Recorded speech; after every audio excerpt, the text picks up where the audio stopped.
Kita pada malam hari ini akan membaca selanjutnya yang beliau sebutkan hadits yang keempat. Hadits yang keempat. Kata beliau rahimahullahu taala, wa an Abi Dzar radhiyallahu taala anhu qala, ra'a Rasulullah sallallahu alaihi wa alihi wasallam syatan yantotihan. Faqala atadri fima yantotihan ya Aba Dzar, qultu la. Qala lakinnallaha yadri wa sayahkumu bainahuma. Rawahu Ahmad.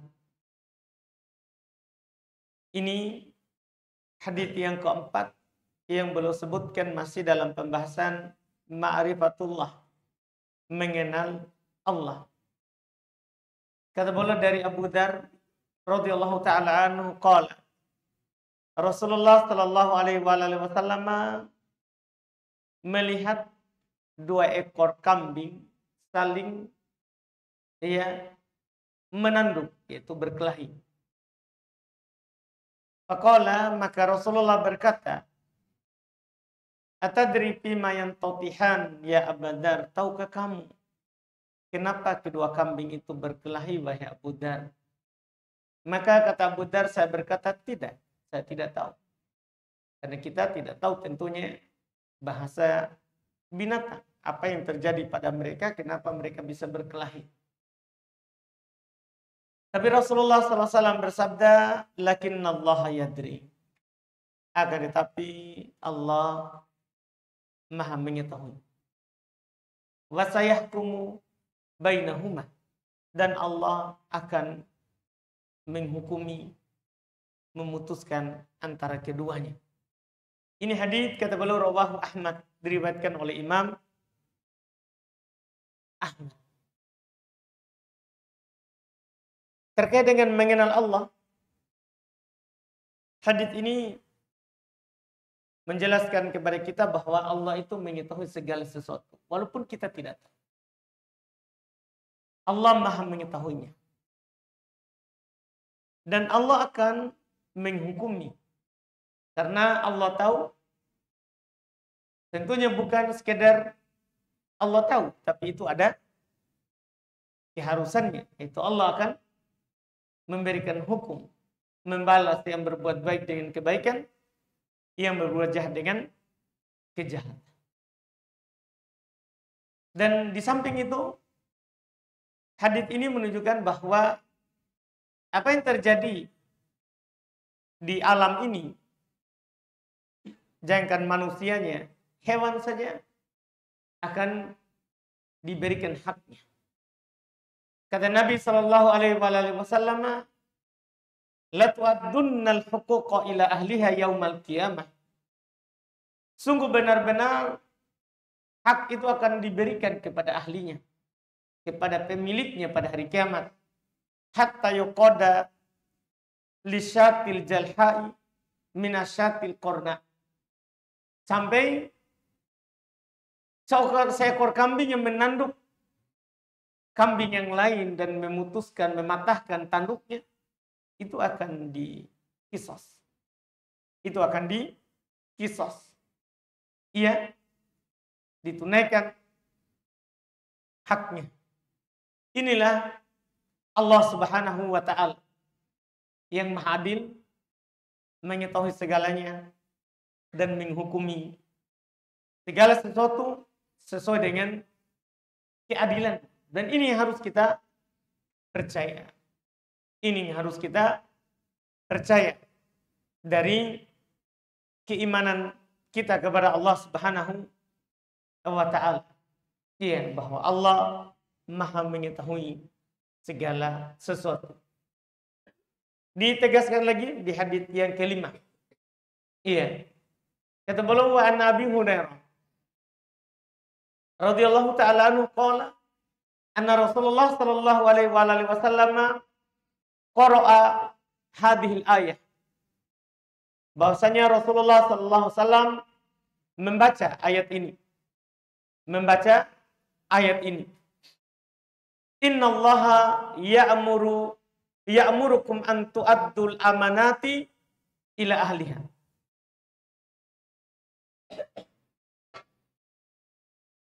Ila qawlihi innallaha kana sami'an basira. Wa yadau ibahamaihi ala udunaihi wallati taliha ala ainaihi. Rawahu Abu Daud wa Ibnu Hibban wa Ibnu Abi Hatim. Kata beliau dari Abu Hurairah radhiyallahu taala anhu, Rasulullah sallallahu alaihi wasallam membaca ayat ini. Innallaha ya'murukum, sesungguhnya Allah memerintahkan kalian an tu'addul amanati, untuk menunaikan yang namanya amanah ila ahliha, kepada pemiliknya. Sampai firman Allah, yaitu kelengkapan ayatnya di surah An-Nisa ayat 58. Wa idza hakamtum bainan nasi an tahkumu bil adil. Apabila kalian memberikan hukum di antara manusia, maka kalian hukumi dengan adil.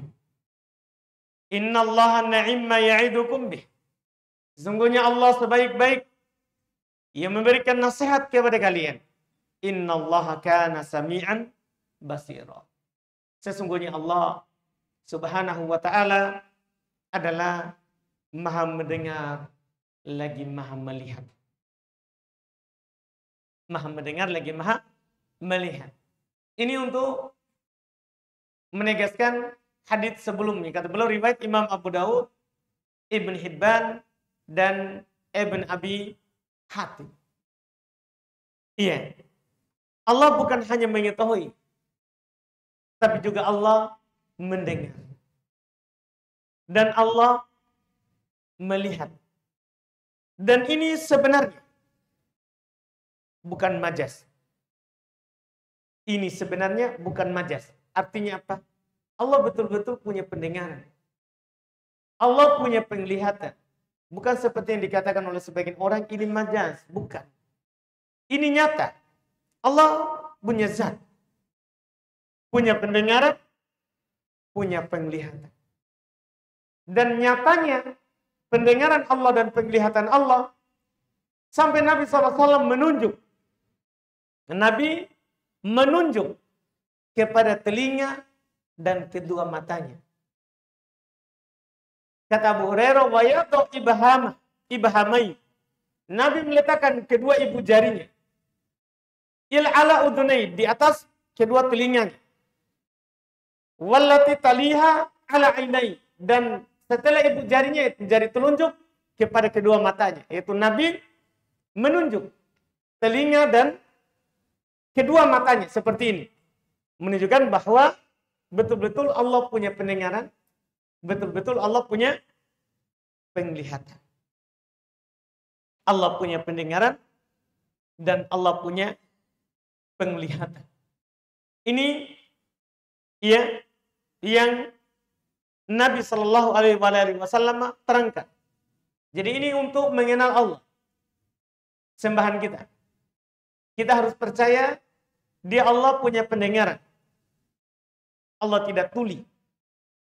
Dia Allah punya penglihatan, ada matanya. Allah tidak buta. Allah tidak buta. Iya. Dan Allah terkait dengan pendengaran dan penglihatannya, itu tidak akan pernah mirip dengan makhluk. Jangan pernah kita mengatakan berarti kalau Allah punya pendengaran seperti punya kita.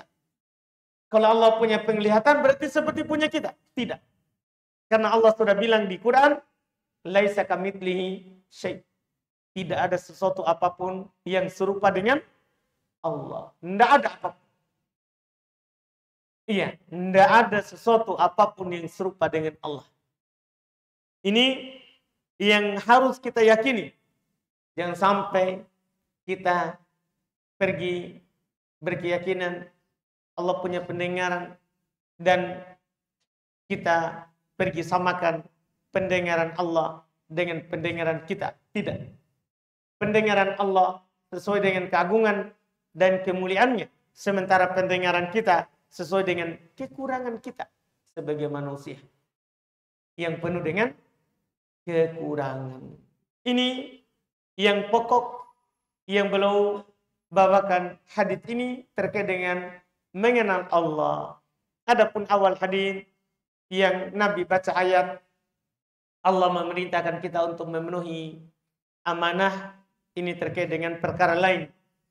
Memang kita dalam kehidupan sebagai muslim tidak boleh khianat. Tidak boleh khianat. Allah berfirman, "Ya ayyuhalladzina amanu la takunullaha war rasul." Wahai orang-orang yang beriman, jangan kalian berkhianat, mengkhianati Allah dan Rasulnya. Wa takunu amanatikum wa antum ta'lamun, dan mengkhianati, tidak memenuhi amanah-amanah kalian sementara kalian tahu itu. Dan Allah puji orang memenuhi amanahnya.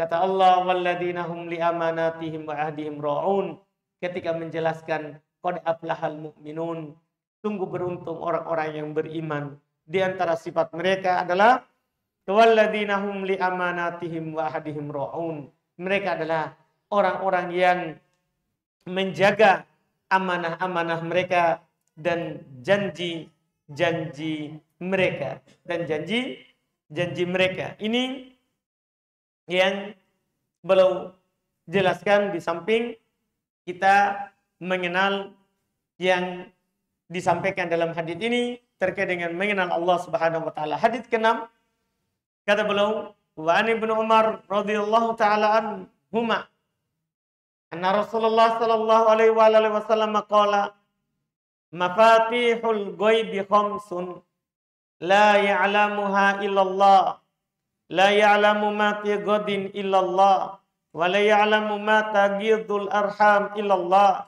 wa la ya'lamu mata ya'til matar illallah wa la tadri nafsun bi ayyi ardin tamut illallah wala ya'lamu mata taqumus sa'a illallah tabaraka wa ta'ala. Sama menegaskan Allah yang kita sembah itu adalah Allah yang maha mengetahui segalanya. Ini kata beliau rawahul Bukhari wa Muslim, riwayat Imam Al-Bukhari dan Imam Muslim. Kata beliau dari Abdullah bin Umar radhiyallahu taala anhu. Maju. Ini enggak apa-apa. Kenapa ini dikosongkan? Untuk songkolo ini. Iya. Enggak, kenapa ini kosong? Iya. Macam ini.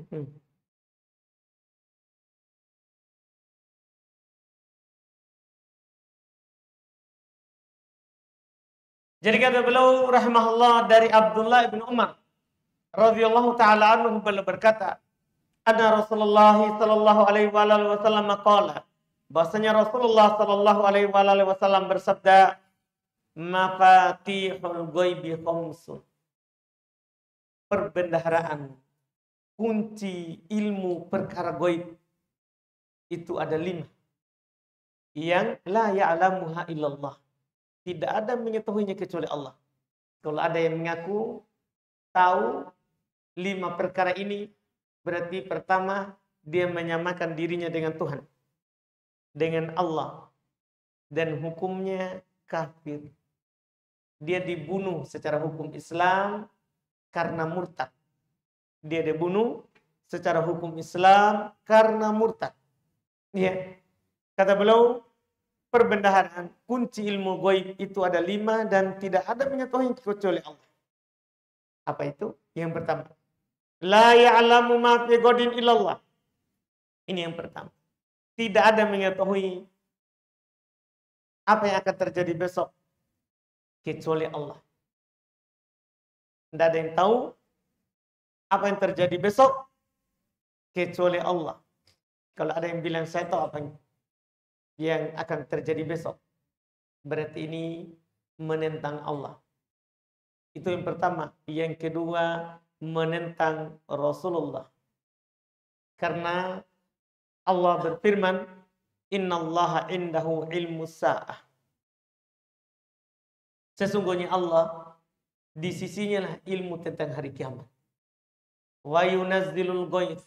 Allah yang menurunkan hujan. Wa ya'lamu ma fil arham. Allah yang tahu apa yang ada di dalam rahim. Wa ma tadri nafsun madza taksibu ghadan. Tidak ada satu jiwa pun yang tahu apa yang dia akan melakukan besok.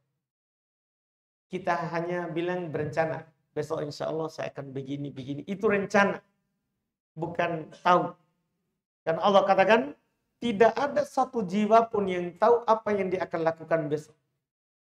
Karena Nabi katakan, la ya'lamu ma fi ghadin illallah. Tidak ada yang tahu apa yang akan terjadi besok kecuali Allah. Ini orang bodoh saja seperti itu tahu. Bahwa tidak ada yang tahu apa yang terjadi besok kecuali Allah. Seorang penyair jahiliyah, tidak ada wahyunya. Tidak ada, belum turun Quran, belum ada hadis. Dia berkata dalam ucapannya tentang apa yang terjadi besok. Dia bilang, wa a'lamu ilmal yaumi wal amsi qablahu walakinnani an ilmu ma fi ghadin ami. Saya tahu apa yang terjadi hari ini dan apa yang terjadi kemarin.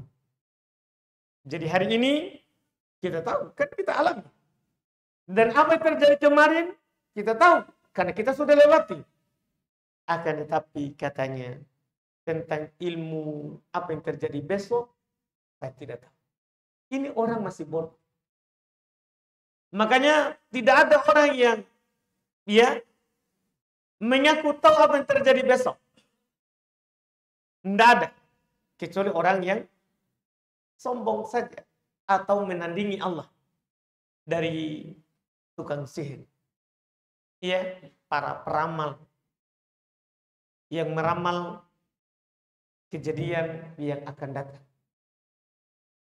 Cukup dengan melihat bintang, oh ini lahir saat bintang ini, berarti akan begini. Itu orang kafir. Hukumnya dalam Islam sekali lagi dibunuh karena murtad. Tidak ada yang tahu apa yang terjadi besok, apalagi tahun depan, apalagi di masa akan datang. Ada orang mau menikah, dia ramal dulu. Menikah tahun sekian akan bahagia, tanggal sekian akan bahagia, tanggal sekian akan sial. Tidak ada yang tahu itu. Itu yang tahu hanya Allah Subhanahu wa ta'ala. Kalau ada yang mengatakan tahu, berarti dia menentang Quran. Juga menentang hadis yang ada di hadapan kita. Tidak ada yang tahu, kata Nabi, apa yang akan terjadi besok kecuali Allah. Menetapkan ilmunya Allah. Menetapkan ilmunya Allah Subhanahu wa ta'ala. Kemudian, wala ya'lamu ma taghidul arham ilallah. Tidak ada yang tahu apa yang ada dalam rahim kecuali Allah. Ini juga. Rahim di sini rahim apapun. Manusia ataupun hewan. Tidak ada yang tahu ini jantan atau betina. Dokter saja yang canggih alatnya sekarang, itu dia tahu kapan. Itu kalau sudah ada wujud manusianya. Keluar kelaminnya. Itu baru dia bisa tahu. Yaitu setelah 3 kali 4 bulan. 3 kali 40 hari. Yaitu 4 bulan. Baru bisa dia tahu. Karena sudah tiup ruh. Baru dia bisa tebak-tebak. Itu berarti bukan perkara goib. Karena dia lihat. Dia lihat pakai alat. Tapi sebelum itu, tidak ada yang tahu. Apa yang ada dalam rahim. Kecuali Allah saja. Hanya Allah yang tahu. Wala ya'lamu mata ya'til matar ilallah. Ini juga sama. Tidak ada yang tahu kapan datang hujan kecuali Allah. Adapun orang bersandar dari perkiraan cuaca itu hanya perkiraan. Bukan memastikan besok pasti hujan. Bukan. Itu perkiraan berdasarkan yang nampak dari cuaca. Yang nampak dari keadaan. Karena tidak ada yang tahu kapan hujan turun kecuali Allah. Kecuali Allah. Hanya Allah yang tahu. Ini perkara yang ketiga. Yang tidak ada mengetahuinya kecuali Allah. Yang keempat, wala tadri nafsun bi ayyi ardin tamut illallah. Tidak ada yang mengetahui di mana dia akan mati, dia akan meninggal kecuali Allah. Ini juga sama. Tidak ada yang bisa tahu bahwa dia akan mati di daerah ini, waktu ini, tidak ada yang tahu. Iya, tidak ada yang tahu kapan seorang itu meninggal dan di mana dia akan meninggal. Ini tentunya rahasia dari Allah Subhanahu wa taala. Ini aslinya yang disembunyikan oleh Allah Subhanahu wa taala.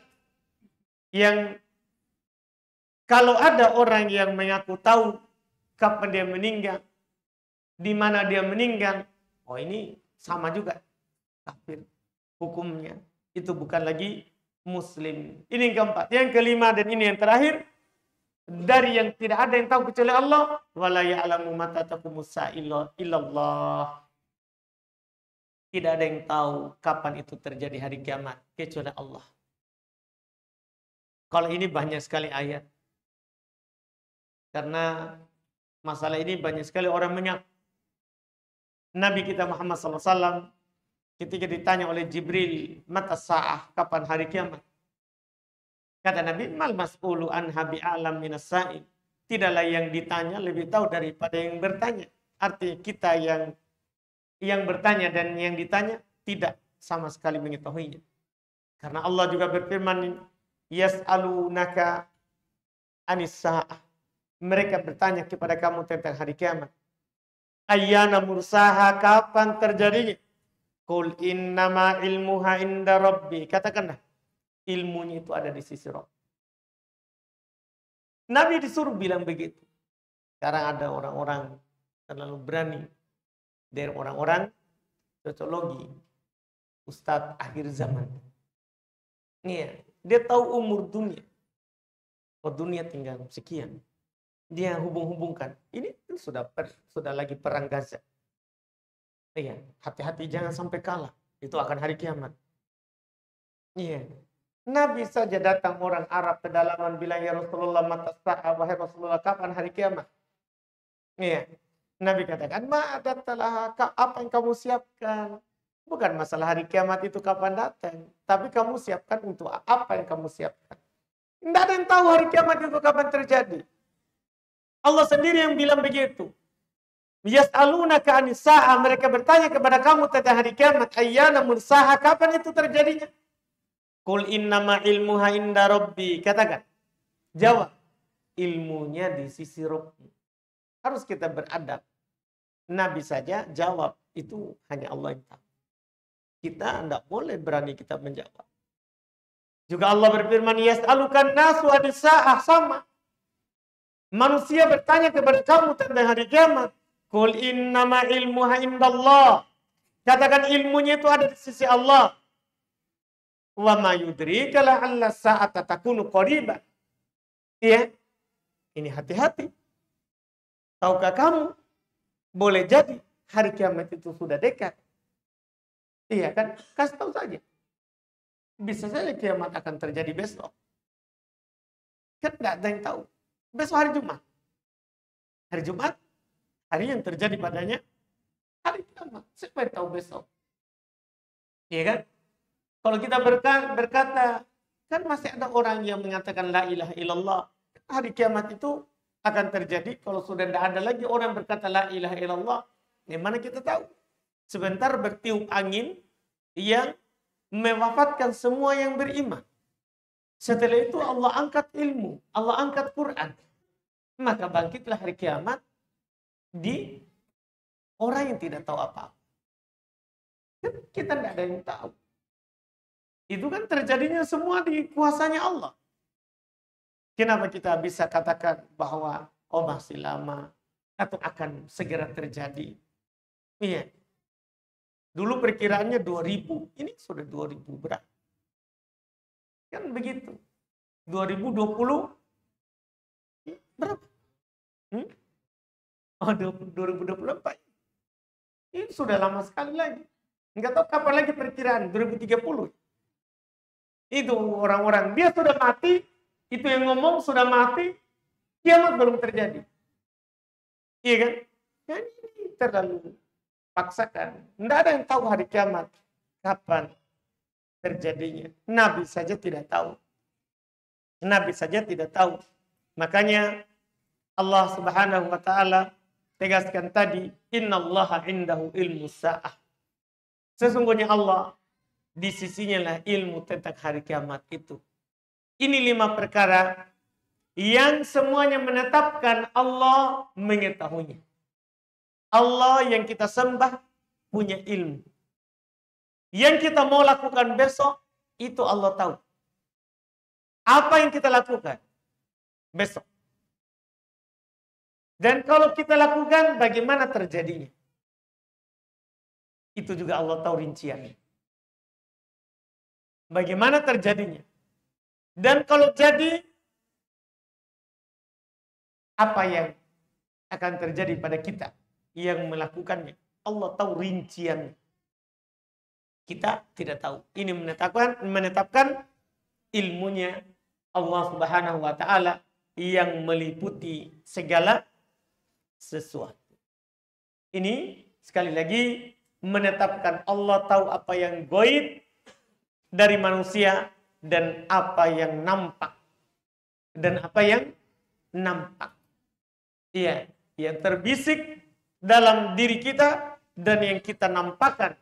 Itu semuanya Allah Subhanahu wa taala Maha mengetahuinya. Allah Subhanahu wa taala Maha mengetahuinya.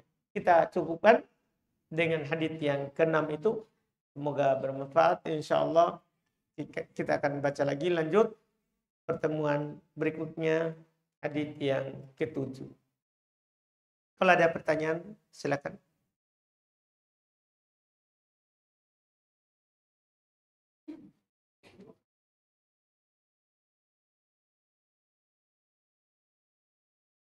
Kalau tidak ada langganan. Alhamdulillah. Oh, kita silakan.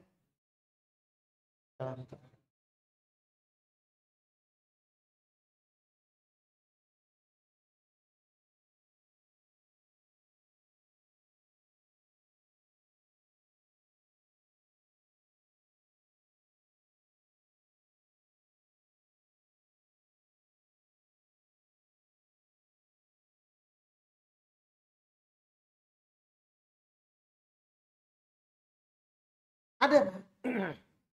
Allah kan kasih tahu tandanya. Kapannya tidak. Makanya Jibril ketika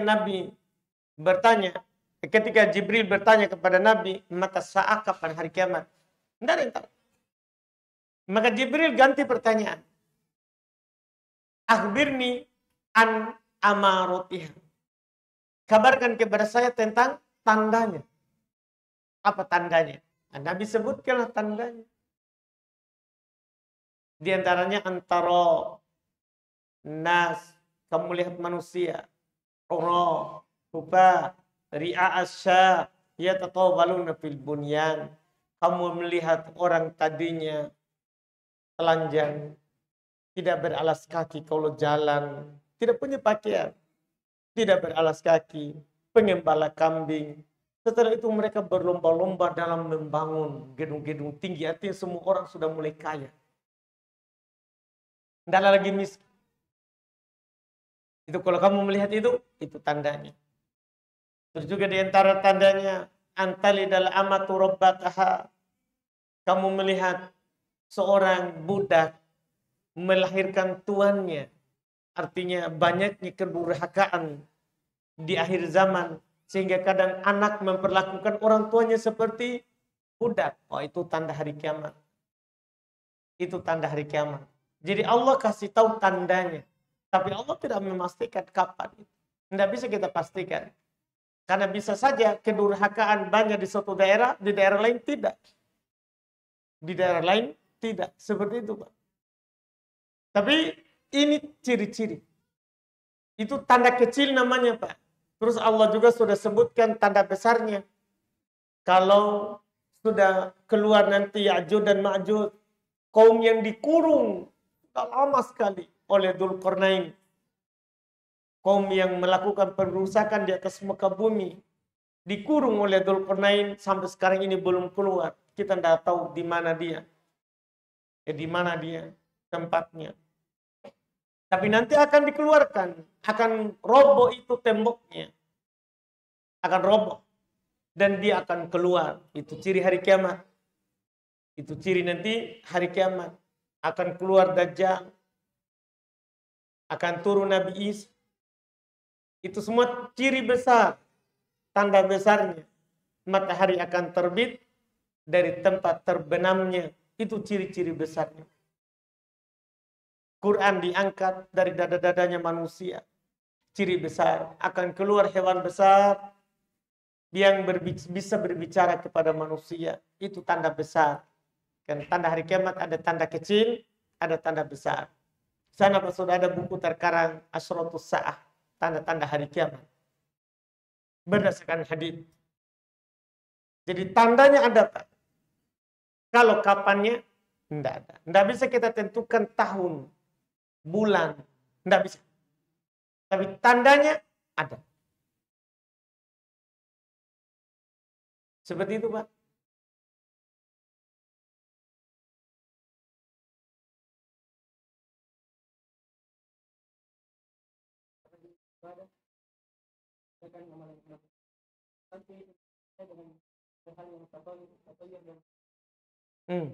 Berarti apakah amalan-amalan tersebut tertolak?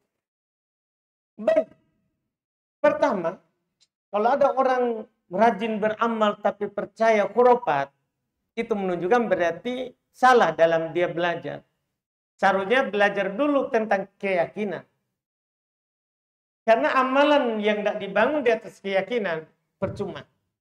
Makanya Nabi berdakwah dulu itu memperbaiki keyakinan. Di Mekah 10 tahun baru turun kewajiban sholat. Kan begitu. Karena bahaya begitu. Ini jadinya. Orang yang beramal, rajin beramal, tapi percaya khurafat, batal amalan. Orang yang datangi tukang sihir, peramal, tanpa bertanya, baru datang. Itu kan tidak diterima sholatnya 40 hari. Kalau bertanya, percaya, kafir. Kafir, percuma amalannya. Tidak ada amalan yang punya nilai kalau amalan itu tidak dibangun di atas keyakinan yang benar. Kalau masih ada tatoyur, khurafat, pemali, itu masalah. Itu menggugurkan amalan. Itu menggugurkan amalan. Karena orang percaya pemali berarti tahu perkara gaib. Dia keluar dari rumahnya, dia injak kucing, oh siap. Dia tahu perkara gaib. Dia keluar dari rumahnya lihat ibu hamil, wah beruntung hari ini. Oh tahu perkara gaib. Oh batal amalannya. Batal amalannya. Maka syaitan paling semangat untuk menyesatkan dari jalan itu. Karena percuma kita beramal kalau masih seperti itu. Makanya ya tidak apa-apa kita beramal sedikit, tapi keyakinan benar. Keyakinan benar. Bahkan kalau keyakinan benar, walaupun kita punya banyak kesalahan, banyak dosa, itu akan digugurkan. Ada lagi sebelum Pak Haji Idrus? Silakan.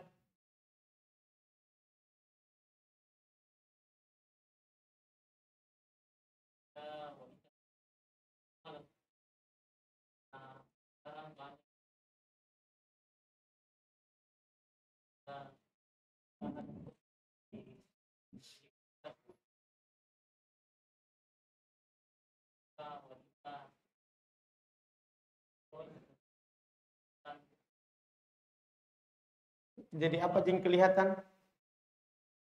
Hmm? Hmm. Kegiatannya, jualannya. Jualannya.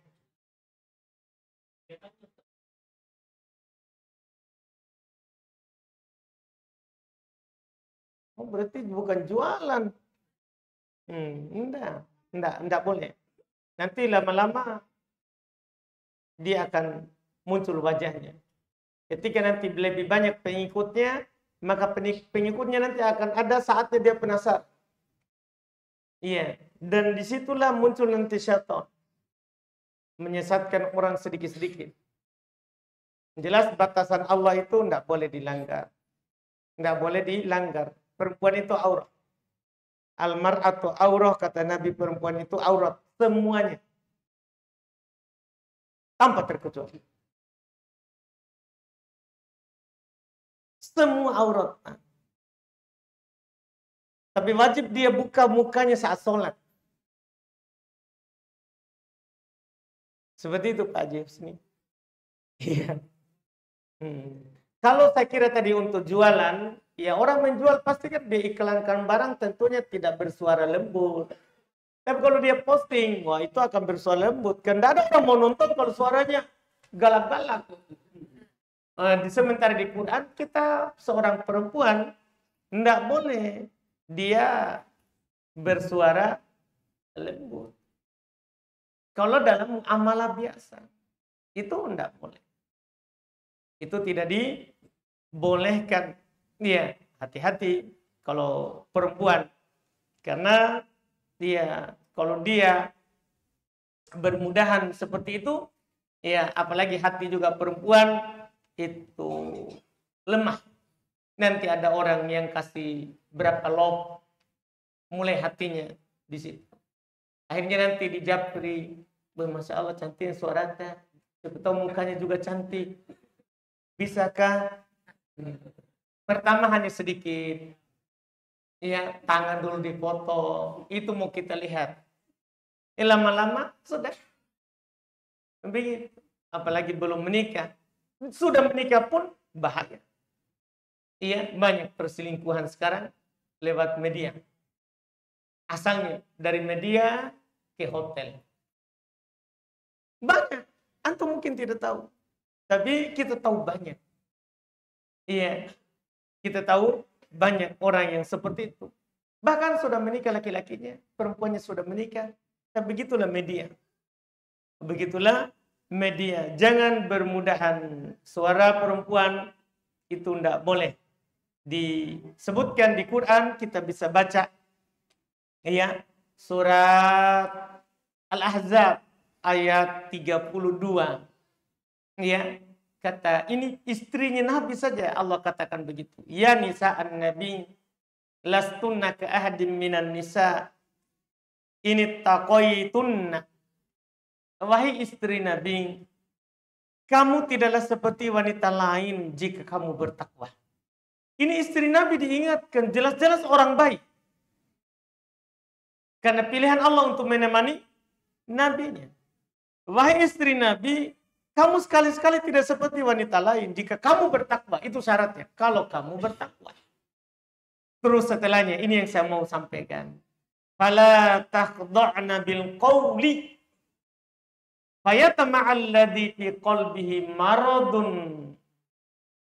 Janganlah kamu sekali-sekali melembutkan suaramu. Menghaluskan suaramu dalam berbicara. Sehingga orang-orang yang punya penyakit di hatinya akan berhasrat. Muncul syahwatnya. Itu nyata. Iya. Siapa yang bisa tahan dengan suaranya perempuan yang halus? Baru dia bilang, Kak, wah sudah selesai kita. Iya. Apalagi halus, lembut. Iya enggak Pak Haji Husni? Pak Haji Idrus? Orang-orang yang berpengalaman ini. Walaupun sudah ATM, Pak. Yang kita bilang atas bawah sudah mati. Iya. Tetap perempuan itu, iya. Setiap domba itu ada serigalanya. Jadi hati-hati. Ini Allah katakan begitu. Nah orang kalau posting sesuatu kegiatan, pasti dia kasih lembut. Nah mungkin dia pergi marah-marah di Facebook. Nggak mungkin dia pergi marah-marah di YouTube, Instagram. Nggak mungkin. Apa ini pongorok ini? Nggak akan bilang begitu. Siapa yang mau like, siapa yang mau kasih lope, siapa yang mau. Nggak ada orang mau. Nggak ada orang mau. Jadi ini kan peringatan. Allah memang telah katakan, ini istri Nabi begitu. Ya, perempuan lain otomatis. lebih lebih dilarang, lebih tidak dibolehkan, lebih tidak dibolehkan. Ini yang disebutkan. Tapi kata Allah, wa qulna qawlan ma'rufa, ucapkanlah ucapan perkataan yang baik, yang wajar, yang sesuai dengan uruf, bicara biasa. Bicara biasa. Itu yang disebutkan.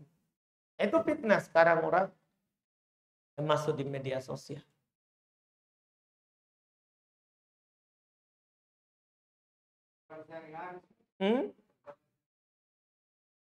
Dia punya kebutuhan kan? Itu enggak masalah, Pak. Kita kan melayani orang pelanggan bukan karena orangnya tapi karena dia membeli. Itu enggak apa-apa. Datang orang membeli sama Haji Husni, yang penting jangan berlebihan. Jual saya barang, tak jangan pegang-pegang. Itu sudah masalah itu. Iya kan? Nah, itu urusan orang, Pak. Kita enggak bisa atur semua pakaiannya orang. Enggak, layani. Itu masalah dunia, orang kafir saja kita layani. Beda masalah dunia, Pak Haji, sama dengan masalah agama. Kalau agama dia salah, karena dia tidak pakai Islami. Tapi kalau masalah muamalah, itu urusan dia sama kita. Masalah dunia. Iya. Tidak boleh kita bilang, tulis depan. Yang saya layani yang pakai cadar. Jangan pakai paling pasang di butung. Kan begitu. Iya. Susah. Kita kan pasar, Pak Haji. Umum. Orang kafir saja datang beli, kita layani. Jadi bedakan masalah dunia sama masalah agama. Kita kan berbicara agama, bukan dunianya. Pak Haji terus? Waalaikumsalam.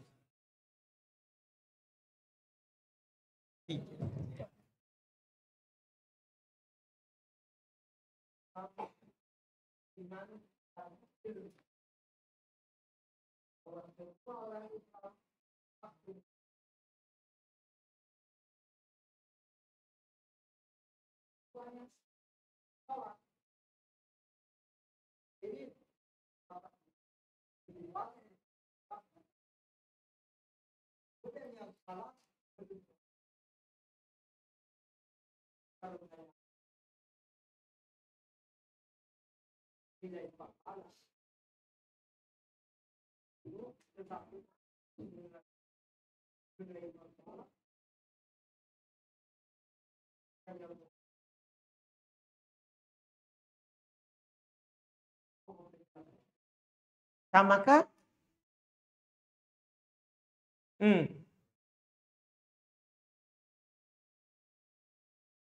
Sama-sama sholat, tapi satu berilmu, satu tidak berilmu.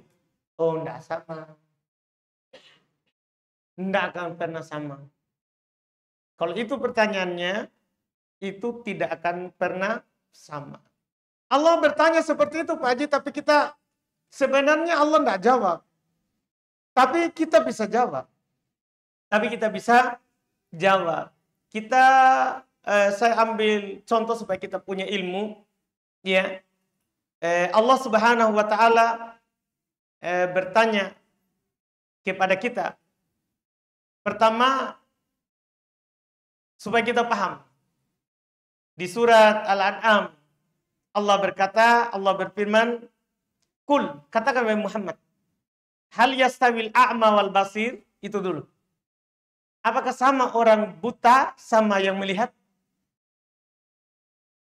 Apa jawabannya Pak Haji? Allah tidak jawab. Tapi kita yang disuruh jawab.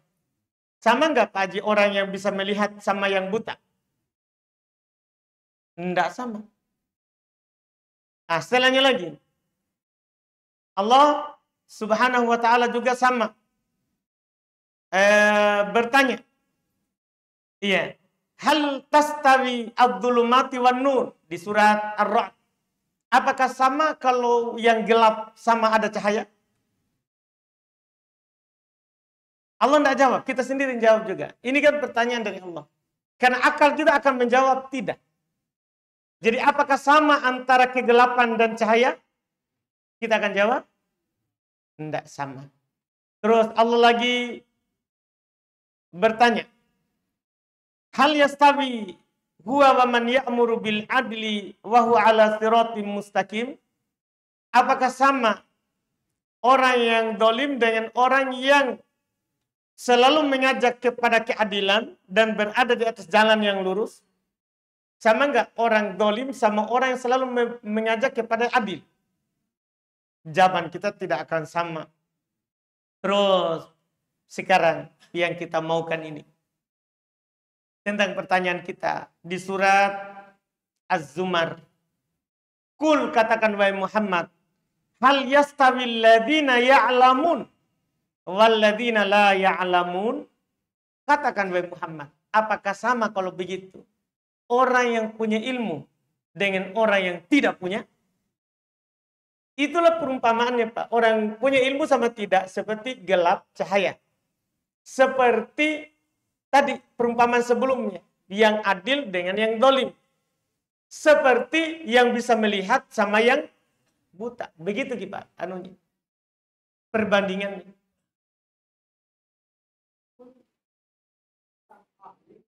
Walaupun karena tidak mungkin sama.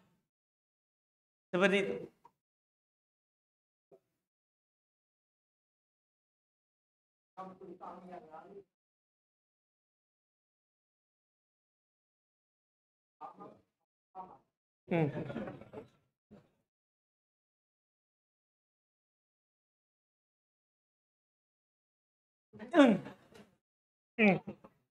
Baik, baik.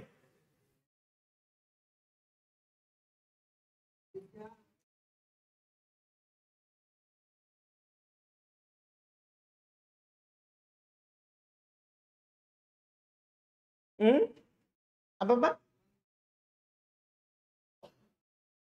Muta'ammidan? Wakode? Wakode? Fakode? Fakode? Kafaro? Apa tadi kita bilang?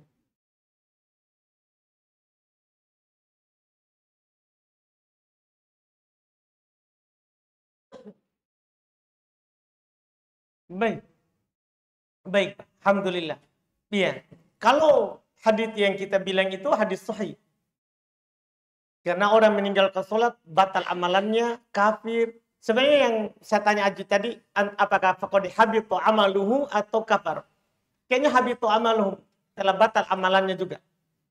Sama, telah kafir juga sama. Semuanya sah dari Nabi SAW. Bahwa orang meninggalkan sholat, muta'ammidan, sengaja. Cuman sebenarnya, Pak, lafaz sengaja ini yang masalah. Karena dalam lafaz yang banyak, itu tidak ada kata sengaja. Umum. Lafaznya lebih umum, Pak. Yang meninggalkan sholat telah kafir. Tidak ada silang pendapat. Kalau sengaja, itu kafir. Karena dia menentang kewajiban. Cuman, lafaz yang umum itu lebih bagus. Karena kalau malas juga, sama. Para ulama mengatakan juga telah kafir. Karena dia malas melakukan rukun Islam. Cuman hal bedanya antara yang sengaja dengan malas. Kalau sengaja, murtad. Bisa dibunuh. Kalau malas, pemerintah tanya, kamu harus sholat. Kalau dia tidak mau, dibunuh. Jadi ditanya dulu. Itu bedanya, Pak.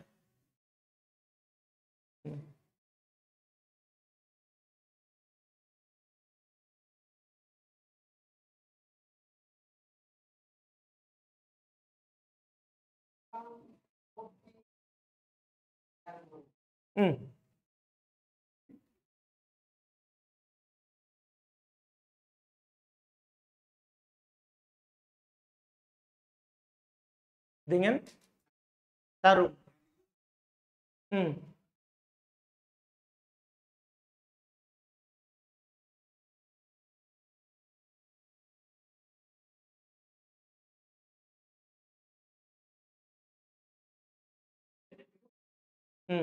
Wih, nggak bisa bicara itu, Pak, biar diajar.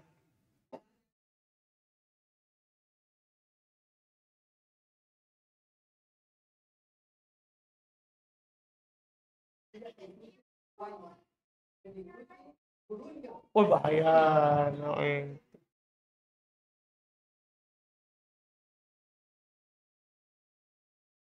bahaya sekali. Hmm.